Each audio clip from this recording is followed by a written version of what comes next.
ನಮಸ್ಕಾರ ಸ್ನೇಹಿತರೆ, ಎಲ್ಲರಿಗೂ ಹೋಳಿ ಹಬ್ಬದ ಶುಭಾಶಯಗಳು. ನಾನು ಇವತ್ತು ಹೋಳಿ ಹುಣ್ಣಿಮೆಯ ಸ್ಪೆಷಲ್ ಹೋಳಿಗೆ ಮತ್ತು ಹೋಳಿಗೆ ಸಾರು ಮಾಡಿ ತೋರಿಸುತ್ತಿದ್ದೇನೆ. ಡಬರಿಯಲ್ಲಿ 4 ಗ್ಲಾಸ್ ನೀರು ಹಾಕಿ ಗ್ಯಾಸ್ ಚಾಲು ಮಾಡಿ ಇಟ್ಟಿದ್ದೇನೆ. ಈಗ ನೋಡಿ ನೀರು ಕುದೀತಾ ಇದೆ. ಅರ್ಧ ಗ್ಲಾಸು ಕಡಲೆಬೇಳೆ ಹಾಕ್ತಾ ಇದ್ದೀನಿ.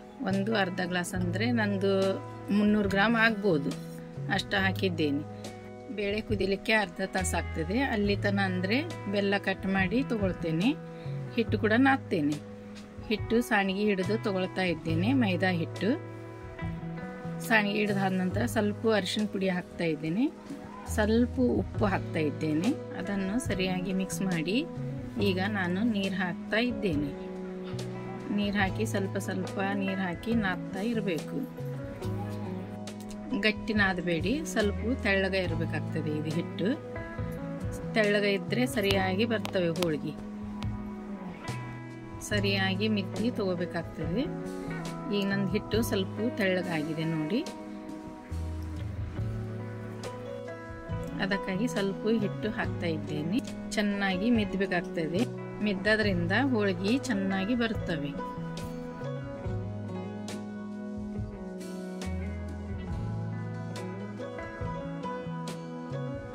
ನೋಡಿ, ಈ ರೀತಿ ಒತ್ತಿ ನಾದಬೇಕಾಗ್ತದೆ. ಈಗ ಸರಿಯಾಗಿ ಬಂದಿದೆ ನೋಡಿ. ಹಿಟ್ಟು ಜಾಸ್ತಿ ತೆಳ್ಳಗ ಇಲ್ಲ, ಜಾಸ್ತಿ ಗಟ್ಟಿ ಇಲ್ಲ, ಮೀಡಿಯಂ ರೀತಿಯಲ್ಲಿದೆ. ಈಗ ನೋಡಿ 1-2 ಚಮಚದಷ್ಟು ಎಣ್ಣೆ ಹಾಕ್ತಾ ಇದ್ದೇನೆ. ಹಾಕಿ ಸರಿಯಾಗಿ ಮಿದ್ದಬೇಕಾಗ್ತದೆ. ನೋಡಿ, ಇನ್ನು 2 ಚಮಚ ಎಣ್ಣೆ ಹಾಕ್ತಾ ಇದ್ದೇನೆ. ಎಣ್ಣೆ ಹಾಕಿ ಸರಿಯಾಗಿ ಮಿದ್ತಾ ಇದ್ದೇನೆ.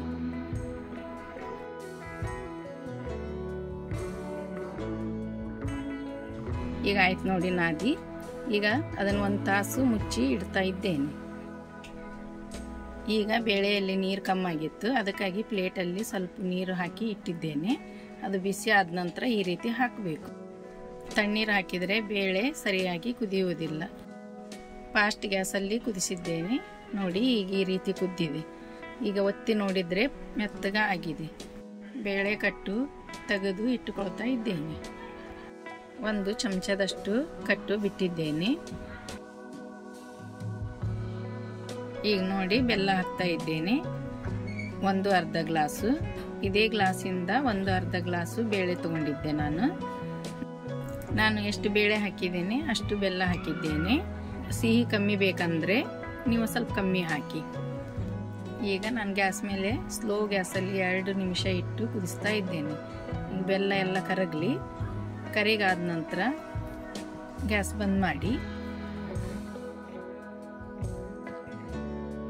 ಈಗ ನೋಡಿ ಬೆಲ್ಲ ಎಲ್ಲ ಕರಿಗಾಯಿತು.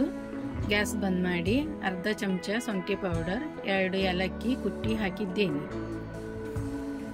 ಈಗ ತಣ್ಣಗಾಗಲಿಕ್ಕೆ ಇಡ್ತಾ ಇದ್ದೇನೆ. ತಣ್ಣಗಾದ ನಂತರ ಮಿಕ್ಸಿ ಜಾರಿಗೆ ಹಾಕಿ ಮಿಕ್ಸಿ ಮಾಡಿ ತರ್ತೇನೆ. 1 ಸಲ ತಿರುಗಾದ ನಂತರ ಮತ್ತೆ ಸರಿಯಾಗಿ ತಿರುಗುವುದಿಲ್ಲ.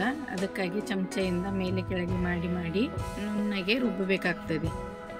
ನೋಡಿ, ಈ ರೀತಿ ಆಗಬೇಕು. ಈಗ ನೋಡಿ ಹೋಳಿಗೆ ಮಾಡಲಿಕ್ಕೆ ಚಾಲು ಮಾಡ್ತೇನೆ.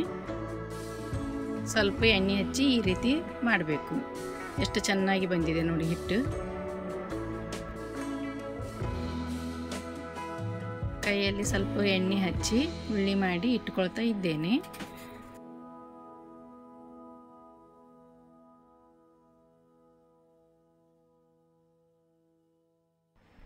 ಈಗ ನೋಡಿ ಹೋಳಿಗೆ ಮಾಡ್ತಾ ಇದ್ದೇನೆ. ಈ ರೀತಿ ಮೀಡಿಯಂ ಗ್ಯಾಸಲ್ಲಿ ಇಡಬೇಕಾಗ್ತದೆ.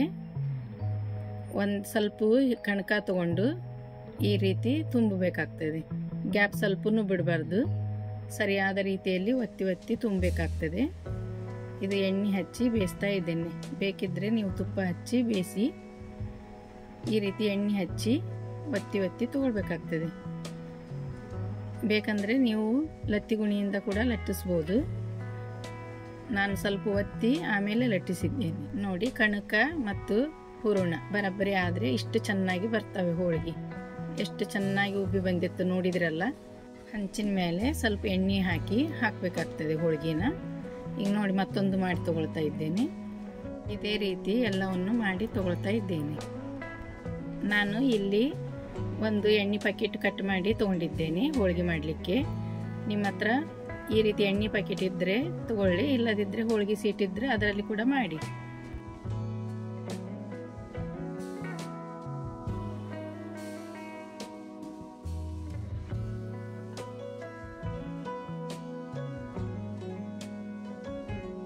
ನೋಡಿ ಹೋಳಿಗೆ ಮಾಡಿ ಆಯಿತು. ಈಗ ಕಟ್ಟಿನ ಸಾರು ಮಾಡಿ ತೋರಿಸ್ತೇನೆ.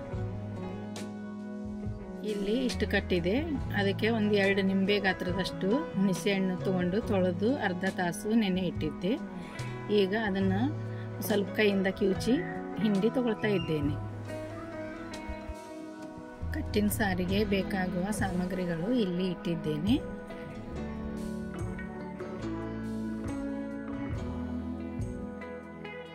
ಕಟ್ಟು ಮತ್ತು ಹುಣಸೆಹಣ್ಣು 2 ಇಟ್ಟಿದ್ನಲ್ಲ, ಅದನ್ನು ಗ್ಯಾಸ್ ಚಾಲು ಮಾಡಿ ಫಾಸ್ಟ್ ಗ್ಯಾಸಲ್ಲಿ ಇಟ್ಟಿದ್ದೇನೆ. ಈಗ ಇದು ಸ್ವಲ್ಪ ಕುದಿ ಬರಲಿ.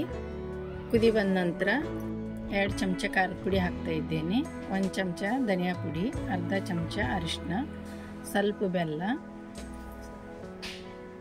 ರುಚಿಗೆ ತಕ್ಕಷ್ಟು ಉಪ್ಪು ಹಾಕ್ತಾ ಇದ್ದೇನೆ. 2 ಚಮಚ ರಸಂ ಪೌಡರ್ ತೊಗೊಂಡಿದ್ದೇನೆ, ಅದರಲ್ಲಿ ಸ್ವಲ್ಪ ನೀರು ಹಾಕಿ ಮಿಕ್ಸ್ ಮಾಡಿ ಹಾಕ್ತಾ ಇದ್ದೇನೆ.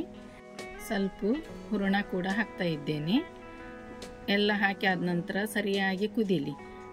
5-10 ನಿಮಿಷ ಕುದಿಬೇಕಾಗ್ತದೆ. ಮೀಡಿಯಂ ಗ್ಯಾಸಲ್ಲಿ ಈ ರೀತಿ ಕುದಿಬೇಕಾಗ್ತದೆ.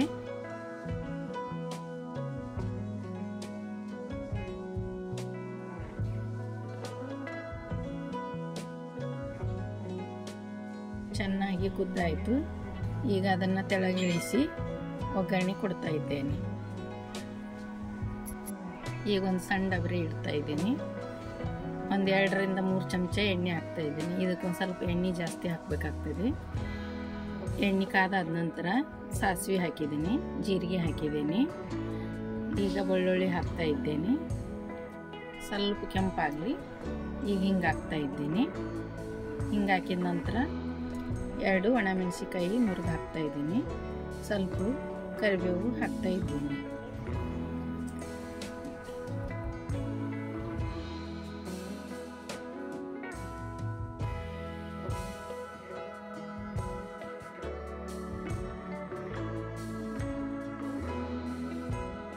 ಈಗ ಸರಿಯಾಗಿ ಮಿಕ್ಸ್ ಮಾಡಿ ಕಟ್ಟಿನ ಸಾರಲ್ಲಿ ಹಾಕ್ತಾ ಇದ್ದೇನೆ.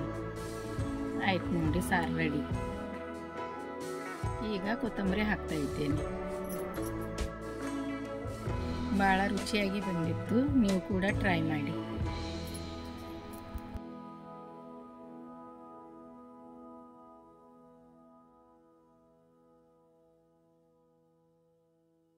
ಲೈಕ್ ಮಾಡಿ, ಶೇರ್ ಮಾಡಿ, ಸಬ್ಸ್ಕ್ರೈಬ್ ಮಾಡಿ, ಕಮೆಂಟ್ ಮಾಡಿ. ನಿಮಗೆ ಹೇಗೆ ಅನ್ನಿಸ್ತು ತಿಳಿಸಿ. ಧನ್ಯವಾದಗಳು.